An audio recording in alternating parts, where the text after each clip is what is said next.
कहानी की शुरुआत गर्ग नाम के एक आदमी से होती है जो एक तूफान के दौरान अपनी प्रेग्नेंट बीवी को हॉस्पिटल लेकर आया था, जिसके ऊपर अभी अभी आसमान से बिजली गिरी थी। पर बदकिस्मती से डॉक्टर उसकी बीवी को बचा नहीं पाए और जब उसे ये खबर सुनाई गई तो गर्ग ने तुरंत ही अपने बच्चे के बारे में पूछा, जिस पर उसे बताया गया कि उसके बेटे का जन्म समय से पहले ही हो गया, जिसके चलते वो एल्बिनिज्म नाम की एक बीमारी के साथ पैदा हुआ था। और जब गर्ग अपने बेटे को देखने के लिए मैटरनिटी वार्ड में गया तो उसने देखा कि उसके बेटे के शरीर पर कोई भी बाल नहीं था और साथ ही उसका पूरा शरीर एकदम सफेद पड़ा था। ये देखकर वो तुरंत रोने लग गया और उसने इस बच्चे को अपनाने से साफ इनकार कर दिया। इसी के चलते वो बच्चा अपने दादा के पास बड़ा हुआ, पर एक दिन अचानक उसके दादा की भी मौत हो गई, जिसके बाद पुलिस इस मामले की तहकीकात करने उस घर में पहुंची, जहां उन्हें पता चला कि उस घर की बेसमेंट में एक नौजवान लड़का मौजूद है। और इसीलिए शेरिफ सिडग ने शहर के अनाथालय की डायरेक्टर जेसी को बुलाया। पुलिस का मानना था कि जेरेमी नाम के इस लड़के को बेसमेंट में इसलिए रखा गया था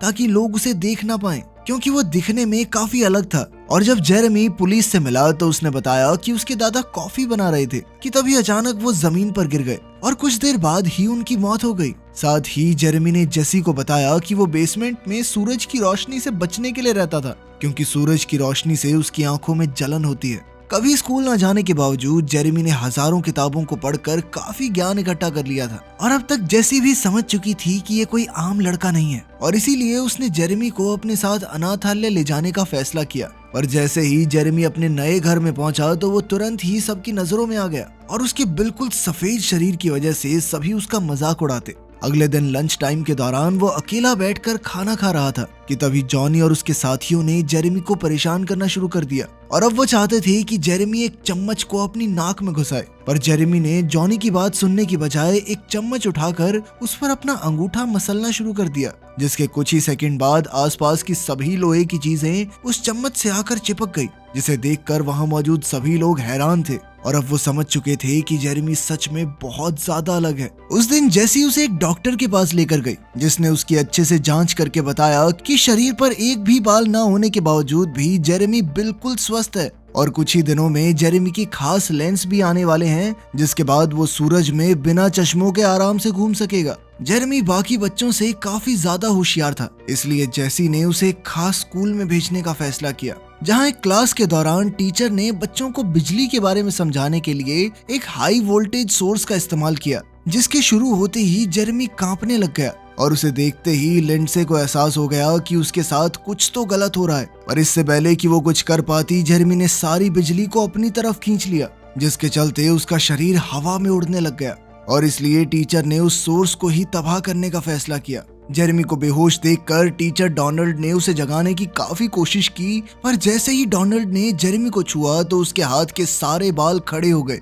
जिसके बाद वो तुरंत जेरेमी को हॉस्पिटल ले गए, जहां उसकी अच्छे से जांच पड़ताल करने के बाद भी डॉक्टर्स ये मानने को तैयार ही नहीं थे कि उसे किसी भी तरह का बिजली का झटका लगा है। और ये सुनकर डोनाल्ड को जेरेमी में और ज्यादा दिलचस्पी आने लगी, क्योंकि साइंस के हिसाब से तो जेरेमी को जिंदा ही नहीं होना चाहिए था और इतने बड़े बिजली के झटके के बाद उसे जरा सा भी नुकसान नहीं पहुंचा, ये तो नामुमकिन था। और इसलिए डोनाल्ड ने जेरेमी से बात करने का फैसला किया। लेकिन जब डोनाल्ड पुलिस वालों से बात कर रहा था तो जेरेमी चुपचाप हॉस्पिटल से भागकर अपने पुराने घर की तरफ बढ़ने लगा, जहां रास्ते में उसकी मुलाकात लिंडसे से हुई और जेरेमी को देखते ही लिंडसे के कुत्ते जैक ने उस पर भौंकना शुरू कर दिया। लेकिन जेरेमी को कुत्तों से बिल्कुल डर नहीं लगता था। इधर जेरेमी से बात करते वक्त लिंडसे को एहसास हुआ कि उसके सभी पड़ोसी उसे घूर रहे थे और तभी जेरेमी ने उसे बताया कि असल में वो लोगों की सोच और याददाश्त को सुन और महसूस कर सकता है। पर तभी जेरेमी को एहसास हुआ कि उसने लिंडसे को जरूरत से ज्यादा बता दिया है और इसीलिए वो चुपचाप वहां से चला गया। और जब वो रेलवे ट्रैक्स क्रॉस कर रहा था तो शेरिफ ने उसे पकड़ लिया और उसे वापस हॉस्पिटल चलने को कहा, जिस पर जेरेमी ने उसे बताया कि वो हॉस्पिटल से इसलिए भागा था क्योंकि उसने अपनी जिंदगी के सबसे खराब दिन हॉस्पिटल में ही बिताए थे, जब उसके पिता ने उसे छोड़ दिया था। अगले दिन जेसी जेरेमी का आईक्यू टेस्ट करवाने के लिए उसे एक स्पेशलिस्ट के पास लेकर गई, जहां जेरेमी को देखते ही एरन ने उससे कुछ सवाल पूछे, क्योंकि उसे जेसी की बातों पर यकीन ही नहीं था कि जेरेमी का सारा ज्ञान सिर्फ किताबों से ही मिला है और वो कभी अपने घर से बाहर ही नहीं निकलता था। साथ ही उसने कभी टीवी भी नहीं देखा, क्योंकि उसकी मौजूदगी में सारे इलेक्ट्रिकल डिवाइसेस काम करना ही बंद कर देते हैं। टेस्ट के बाद डोनाल्ड के हिसाब से तो जेरेमी एक जीनियस था, पर तभी एरन ने उन्हें बताया कि वो लोग जेरेमी की आईक्यू को नाप ही नहीं सकते क्योंकि उसका स्कोर असल में इतना ज्यादा था कि उसे नापना ही नामुमकिन सा था। और उनके मुताबिक जेरेमी सबसे ज्यादा होशियार इंसान था। जिसके बाद जेसी ने उसे बताया कि वो लोग उसकी मदद करना चाहते हैं, पर तभी जेरेमी ने वापस घर जाने की इजाजत मांगी। लेकिन जेसी ने उसे बताया कि तुम्हारे दादा का घर तो बिकने वाला है, वो बैंक के पास गिरवी पड़ा था और अब किश्त भरने वाला कोई है नहीं। और ये सुनते ही जेरेमी काफी उदास हो गया। और तभी अचानक उस कमरे में मौजूद लाइट्स जगमगाने लगी। और ये तब तक चला जब तक कमरे की लाइट नहीं चली गई। जिसके बाद जेरेमी स्कूल बस पकड़कर वापस अनाथालय चला गया। हफ्ते के आखिर में छुट्टी वाले दिन बच्चों को कैंपिंग के लिए ले जाया गया, जहां हर बार की तरह जेरेमी चुपचाप कोने में अकेला बैठा हुआ था। उसे अकेला देखकर शेरिफ उससे बात करने चला गया, जिसके बाद वो तुरंत ही समझ गया कि ये बेचारा लड़का खुश तो नहीं है यहाँ पे। उस रात आसमान में बादल छाए हुए थे और थोड़ी ही देर में बारिश होने के पूरे आसार थे, जिस पर जेरेमी ने बताया कि बारिश के दौरान उसे हमेशा ऐसा महसूस होता है मानो वो उसी का एक हिस्सा हो। वो बारिश की हर बूंद को अच्छे से महसूस कर पाता है और मानो बिजली तो उसकी ही तरफ आ रही हो। साथ ही उसने बताया कि उसकी दादी हमेशा ये कहती थी कि बिजली भगवान बनाते हैं, पर वो आज तक ये बात समझ नहीं पाया कि आखिर भगवान ने उस रात उसकी माँ को क्यों छीना। जिस पर शेरिफ ने उससे पूछा कि आखिर उसे कैसे पता चला कि उसकी माँ की मौत बिजली की वजह से हुई थी। जिस पर जेरेमी ने उसे बताया कि उसे अपने पैदा होने से पहले की चीजें भी याद हैं। अगली सुबह जेरेमी काफी जल्दी उठकर नेचर को पहली बार महसूस करने के लिए जंगल में पहुंच गया, जहाँ कई सारी छिपकलियां तुरंत ही उसके पास आ गई और उन्हीं में से एक उसके हाथ पर आकर बैठ गई। पर जैसे ही जॉनी और मिच वहां आए तो सभी जानवर तुरंत वहां से भाग गए। असल में वो दोनों जंगल में शिकार कर रहे थे, पर जब उन्होंने निहत्थे और कमजोर जेरेमी को देखा तो जॉनी ने तुरंत ही उस पर बंदूक तान दी। जिसके बाद मिच ने अपने दोस्त को रोकने की काफी कोशिश की, पर जॉनी इसके लिए तैयार नहीं था। पर जैसे ही वो गोली चलाने वाला था तभी उन लोगों को पास से एक और गोली की आवाज आई, जिसके बाद वो सभी तुरंत उस तरफ भागे। जहां पहुंचकर उन्होंने देखा कि डेप्यूटी हार्ली ने अभी अभी एक हिरन का शिकार किया था और वो बेचारा हिरन अपनी आखिरी सांसें ले रहा था। जैसे ही जेरेमी ने उस हिरन की आंखों में देखा तो वो उस बेजुबान जानवर के दर्द को महसूस कर पा रहा था। तभी हार्ली ने उससे हिरन को दूर करने की कोशिश की, पर जेरेमी ने उसका हाथ पकड़कर हिरन का सारा दर्द हार्ली को ट्रांसफर कर दिया। जिसके बाद हार्ली जमीन पर लेटकर चिल्लाने लग गया और ये देखते ही जॉनी के पास अब जेरेमी को गोली मारने की एक वजह थी और उसने तुरंत ही अपनी बंदूक जेरेमी के ऊपर तान दी। लेकिन फिर ऐन वक्त पर मिच ने बंदूक को आसमान की तरफ मोड़कर जेरेमी को बचा लिया और अचानक गोली की आवाज से घबराकर जेरेमी ने भी हार्ली को छोड़ दिया। इसके बाद जेरेमी को प्रिंसिपल ऑफिस ले जाया गया, जहां उन्होंने उससे पूछा कि आखिर हार्ली को एक हार्ट अटैक के चलते हॉस्पिटल में क्यों ले जाया गया है। जिस पर जेरेमी का कहना था कि हार्ली को एहसास नहीं था कि आखिर उसने उस बेजुबान हिरन के साथ क्या किया है और उसने तो बस उस हिरन का दर्द हार्ली को महसूस करवाया है। पर शेरिफ को इस बात पर भरोसा नहीं था और इसीलिए वो जेसी को कमरे में जेरेमी के साथ अकेला छोड़कर बाहर चला गया। जिसके बाद जेरेमी ने उसे बताया कि वो वहां नहीं रहना चाहता, क्योंकि वहां मौजूद किसी भी इंसान में थोड़ी सी भी इंसानियत नहीं है और वो ये सब अच्छे से महसूस कर सकता है। साथ ही उसने बताया कि मैं जानता हूँ कि तुम मेरी दोस्त होने का बस नाटक कर रही हो, क्योंकि असली दोस्त किसी दूसरे को उसकी मर्जी के खिलाफ यूं रोक कर नहीं रखते। और जैसे ही जेरेमी को गुस्सा आया तो कमरे में मौजूद सभी शीशे टुकड़े टुकड़े हो गए। उधर जब शेरिफ घर पहुंचा तो उसकी मुलाकात डॉक्टर ड्वेन से हुई, जो वहां उसकी बीमार बीवी का चेकअप करने आया था। और चेकअप के बाद उसने शेरिफ को बताया कि उसके पास इस बात का कोई जवाब नहीं है कि आखिर एमा जिंदा कैसे थी, क्योंकि उसकी हालत के हिसाब से तो उसे महीनों पहले मर जाना चाहिए था और इसीलिए ड्वेन ने उसे जल्द से जल्द हॉस्पिटल में भर्ती करने की सलाह दी। मगर शेरिफ इसके लिए बिल्कुल तैयार नहीं था, क्योंकि उसे लगता था कि अगर एमा होश में होती तो वो अपने आखिरी दिन अपने घर में ही बिताना पसंद करती। उस रात जब जेरेमी कैंटीन में अकेला बैठा हुआ था तो डोनाल्ड उससे मिलने के लिए आया और उसने जेरेमी को ये समझाने की कोशिश की कि वो बाकी लोगों से अलग है, क्योंकि जब से उसने जेरेमी को छुआ था तब से उसके अंदर अलग ही जोश आ गया था, मानो वो वापस से 18 का हो गया हो। और इसीलिए उसने जेरेमी से पूछा कि क्या उसने कभी एल्बर्ट आइंस्टाइन की आफ्टर लाइफ थ्योरी के बारे में पढ़ा था, जिसके मुताबिक एनर्जी को बनाया या खत्म नहीं किया जा सकता, वो सिर्फ अपना रूप बदलती है। और साथ ही अगर इंसान अपने दिमाग को 100% इस्तेमाल कर ले तो वो एनर्जी की फॉर्म में बदल जाएगा और उसे शरीर की जरूरत ही नहीं पड़ेगी। और अब डोनाल्ड का मानना था कि जेरेमी की माँ के साथ हुए हादसे की वजह से जेरेमी का दिमाग इस लेवल तक पहुंच गया है जहां तक आज तक कोई दूसरा इंसान नहीं पहुंच पाया। और अब डोनाल्ड को जेरेमी के लिए डर लगने लगा था, क्योंकि उसे सारा ज्ञान सिर्फ किताबों के जरिए मिला था, पर वो ये नहीं जानता और समझता था कि इंसान क्या क्या गलत कर सकते हैं और साथ ही साइंटिस्ट का मानना था कि जेरेमी के लेवल तक पहुंचने के लिए इंसानों को हजारों साल लगेंगे अभी, और इसीलिए डोनाल्ड उसे इस दुनिया के हिसाब से ढलने में उसकी मदद करना चाहता था। जिसके बाद उसने जेरेमी के साथ हाथ मिलाया और एक बार फिर से उसके शरीर के सारे बाल खड़े हो गए। उधर जेरेमी भी पहली बार किसी इंसान को छू रहा था, क्योंकि अभी तक तो सभी लोग उसे छूने से डरते ही थे। कुछ दिनों बाद शेरिफ डेप्यूटी हार्ली से मिलने के लिए उसके घर गया, जहां उसने देखा कि हार्ली ने अपने सभी हथियार हटा दिए थे।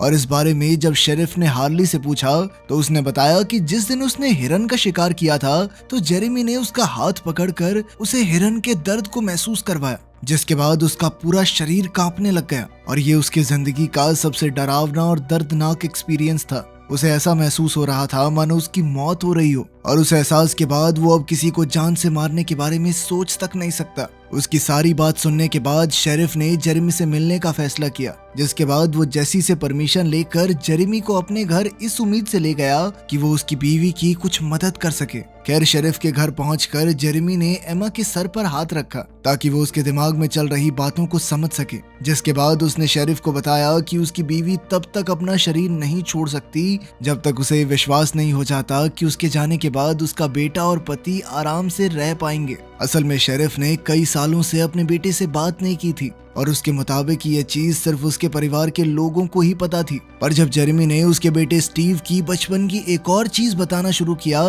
तो शेरिफ को भरोसा हो गया कि जेरेमी सच में उसकी बीवी से बात कर पा रहा है। और तब एमा ने कुछ आखिरी पलों के लिए अपनी आंखें खोली, जिसके बाद वो शेरिफ को हमेशा के लिए अलविदा कहकर इस दुनिया से चली गई। और जैसे ये खबर स्टीव तक पहुंची तो वो तुरंत ही वापस अपने घर आ गया और उसने न जाने कितने सालों बाद अपने पिता को गले लगाया।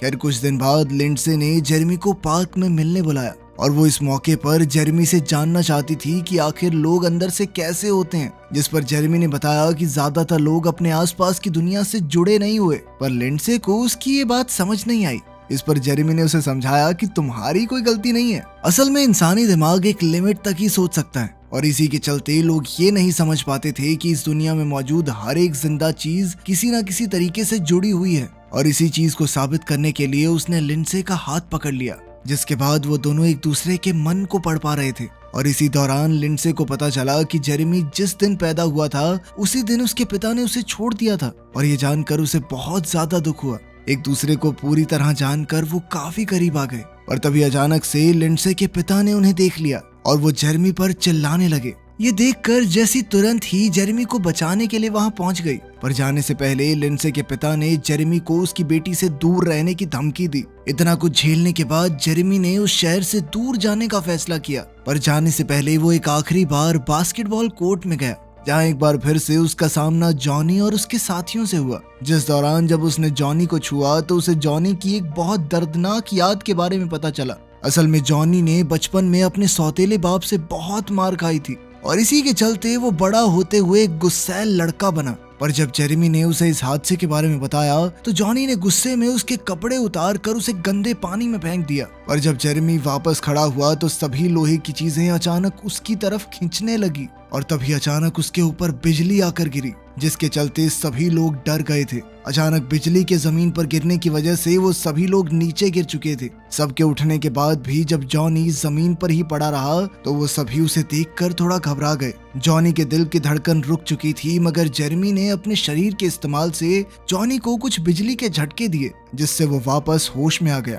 इसके बाद जेरेमी वापस अपने पुराने घर में आ गया, जहाँ सबसे पहले वो बेसमेंट में गया। कुछ देर बाद जेसी भी वहां पहुंची और उसने देखा कि बेसमेंट में मौजूद सारी किताबें गायब थी और जेरेमी वहां पर चुपचाप बैठा हुआ था। और तभी जेसी ने उसे बताया कि जब उसने पहली बार उसे देखा था तो वो तुरंत ही समझ गई थी कि वो कोई आम बच्चा नहीं है, और साथ ही उसने जेरेमी से वादा किया कि अगर वो उस पर भरोसा करेगा तो वो उसके जीने के लिए एक अच्छी जगह ढूंढने में उसकी मदद करेगी। जल्द ही डोनाल्ड भी वहां पहुंच गया, और जैसे ही वो गाड़ी की तरफ बढ़े तो उनका सामना हार्ली और शेरिफ से हुआ, जो वहां जेरेमी को लेने आए थे। और जब उसने जेसी और डोनाल्ड से पूछा कि आखिर वो जेरेमी के साथ क्या करने वाले हैं, तो वो तुरंत ही समझ गया कि वो दोनों उसे वापस अनाथ आश्रम नहीं भेजना चाहते, और उनकी मदद करने के लिए शेरिफ ने हार्ली से वापस चलने को कहा।